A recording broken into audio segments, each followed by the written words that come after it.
artists, and welcome to our next art activity. In a previous YouTube video, I had done a read aloud with the book The Cat and the Bird, based off of this famous piece of artwork by Paul Klee. And in that book, you see lots of different geometric and simple organic shapes, just like we see in his picture or painting here of a cat with a bird right in the middle of its forehead. And that bird kind of symbolizes what is on the cat's mind. What is he thinking of? We see some great geometric shapes with triangles and some circles in this picture. We also see some really good organic shapes with a heart for the nose and the football kind of oval shapes for the eyes. So I'm going to show you today one our project how we can create this picture using our watercolor paints and perhaps some other materials if you don't have watercolor paint. So don't worry, I'm going to show you lots of different ways. So the first thing that we're going to do is we're going to create a wash. That's where we use our colors with a lot of water to create a background, and that's what we're really going to draw our cat and bird on. So I'm going to set my picture to the side, but keep it close so that I can see it. So the first thing I'm going to do is I'm going to get my brush nice and wet, and I'm going to get my paper kind of wet too. And I'm only going to do this in small sections because then I don't want my water to dry before I get to it. Now, make sure that you are brushing lightly when you're putting water on your paper and working today. You don't want to have any rips or tears in that paper.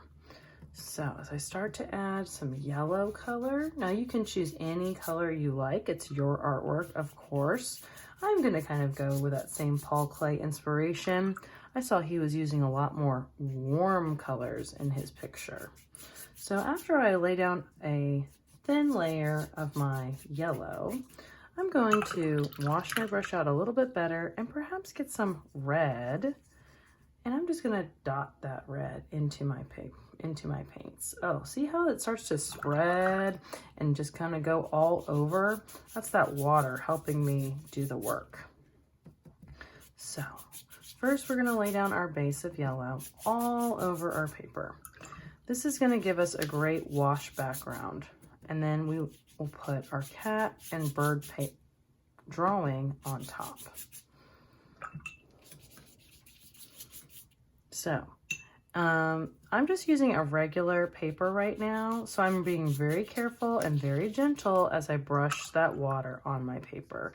If you can find some thicker paper, like even perhaps multimedia paper or watercolor paper, you might get some better results and with that color and how it spreads around. I'm going to use a little bit of orange now too, and I'm just going to kind of push this in there in some random spaces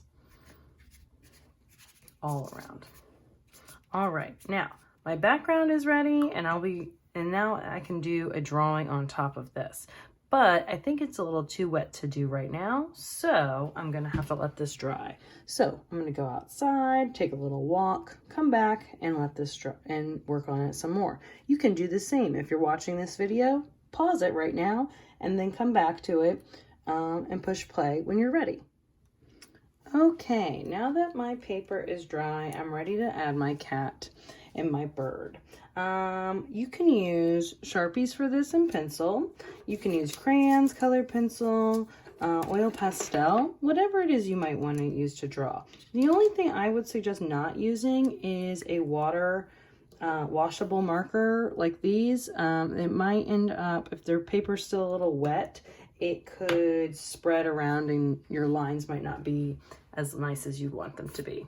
Okay, so let's start by drawing our cat with a nice big U.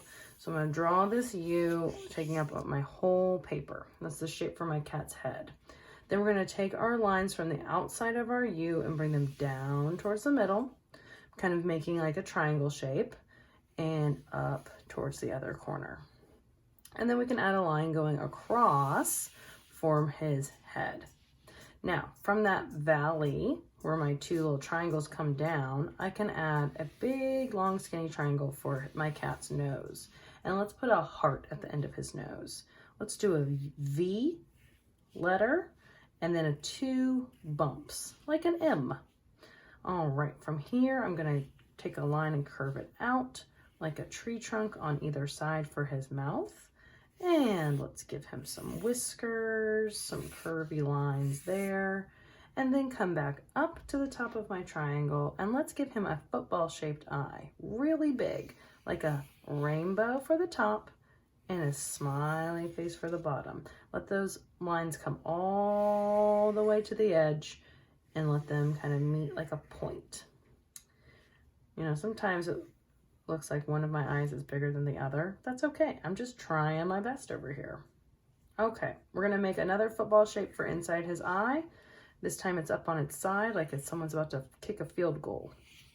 Okay, finally, my cat needs his bird.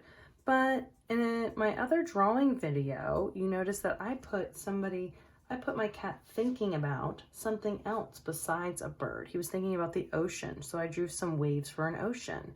He could be thinking about maybe a donut, or maybe he's thinking about climbing a tree, so you could draw a tree. So if your cat doesn't want to be thinking about his bird, that's fine. He could also be thinking of other things, but I think this cat will be thinking of a bird. So I'll draw him with some lines. Now, if you wanted to add additional color to this, again, use your crayons, use your colored pencil. Maybe even get the watercolors back out and you can add a little bit more detail within your picture. It's yours to create and do what you like with. I hope that you enjoyed this lesson today, and I can't wait to see what you create.